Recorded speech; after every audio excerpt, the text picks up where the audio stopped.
A Receita Federal começa um procedimento de fiscalização dos rendimentos dos advogados.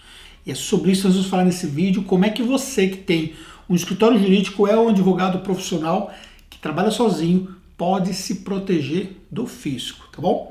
Vamos lá, primeiramente, eu estou aqui com um ofício que foi enviado para Florianópolis, né, em relação à Corregedoria Regional da Justiça do Trabalho. E lá ele pede, dentre outras coisas, que sejam enviadas as informações relativas aos rendimentos recebidos ali por processos judiciais nos diversos atores, no caso, o autor, o advogado, o perito e assim por diante.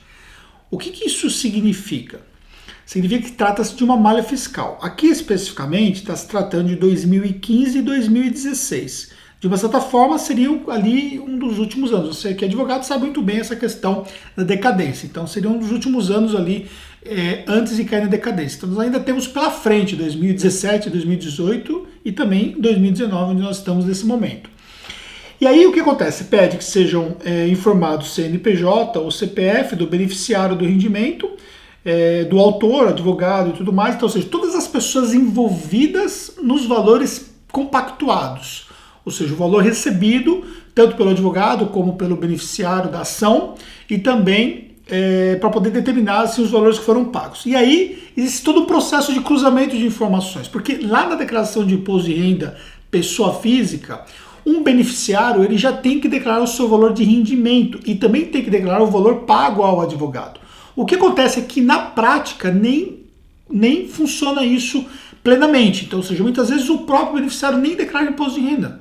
Então, por exemplo, imagine lá, um aposentado recebe um valor X, ele não declara imposto de renda, por exemplo, e aí não há ali um pagamento.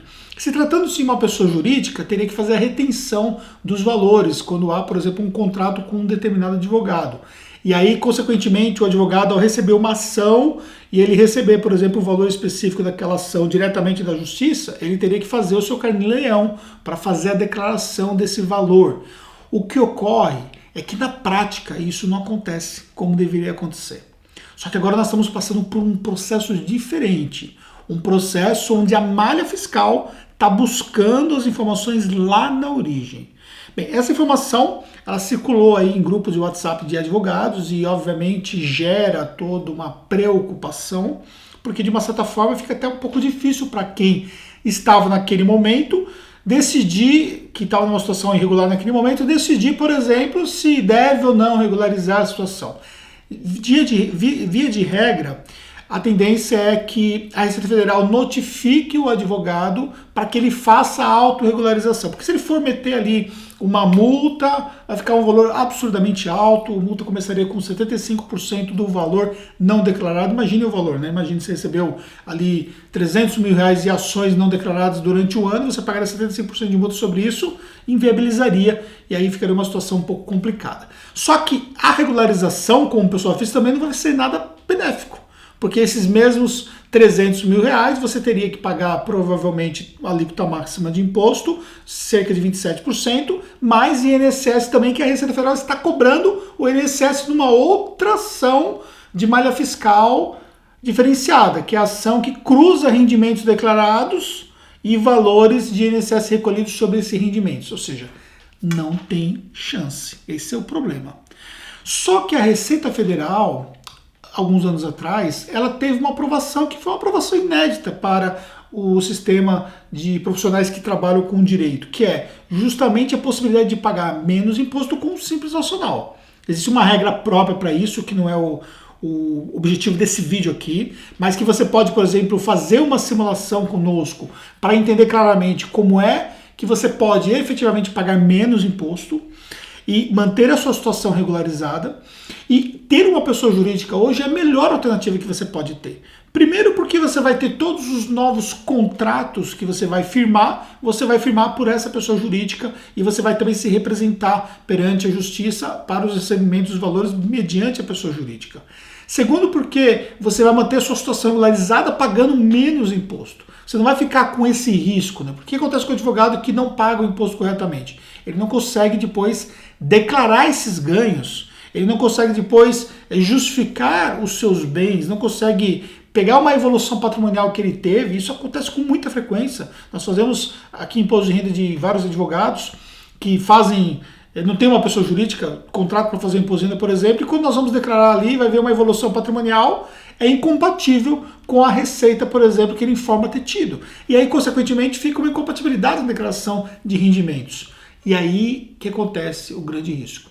Só que agora, com essa fiscalização que vem na origem, ou seja, está pegando quem está transitando os valores entre as partes, que é a própria justiça, isso muda a regra do jogo. Ou seja, se você é advogado, se encontra nessa situação, corrige o quanto antes. Primeira coisa que você pode fazer, já faz a correção daqui para frente. Regulariza como uma pessoa jurídica. Faz a abertura da sua empresa. Nós temos um serviço específico para atender advogados aqui, e aí vai ser muito fácil para a gente fazer a abertura da sua empresa, regularizar a sua situação, registrar o seu contrato na ordem e, consequentemente, você vai ficar regular. Todo atendimento é feito à distância, você não precisa vir aqui, ou seja, muito prático para você poder trabalhar com um investimento absolutamente pequeno comparado com tudo aquilo que você pagaria de imposto na pessoa física e também o risco que você correria na pessoa física se não declarar corretamente, tá bom? Então a primeira coisa que você faz é isso. Segunda coisa, olhe para os processos anteriores. Por mais que possa parecer difícil isso, por mais que possa doer no bolso isso, você fazer uma regularização antecipada vai ser melhor para você. Você pode fazer uma regularização antecipada. Agora, por exemplo, no momento que eu estou gravando esse vídeo aqui, nós estamos na época de entrega de imposto de renda quase começando. Para o ano base 2018, entrega 2019. Pode ser que você assista esse vídeo e vai estar depois, não tem problema. Mas você, no momento da entrega do imposto de renda, você já conseguiria ter um ganho aí de regularizar essa situação. Com um serviço especializado, como o serviço que a gente atende hoje no mercado há mais de 20 anos, a gente vai analisar a sua situação, confrontar com o valor da sua evolução patrimonial e com toda essa informação em mãos, vamos te dar a melhor orientação para você manter sua situação regularizada perante o fisco, tá bom? Feito isso, você vai ficar tranquilo. Então, ou seja, não dá mais para correr risco, o governo mudou e agora com esse novo governo vai ser ainda pior. Escuta o que eu estou te falando. Gostou desse vídeo? Não gostou talvez da notícia? Infelizmente, eu não tenho como dar sempre boas notícias aqui, mas eu espero que você tenha achado esclarecedor, pode deixar seu comentário, pode também deixar o seu like, isso é importante para nós. Muito sucesso e até um próximo conteúdo.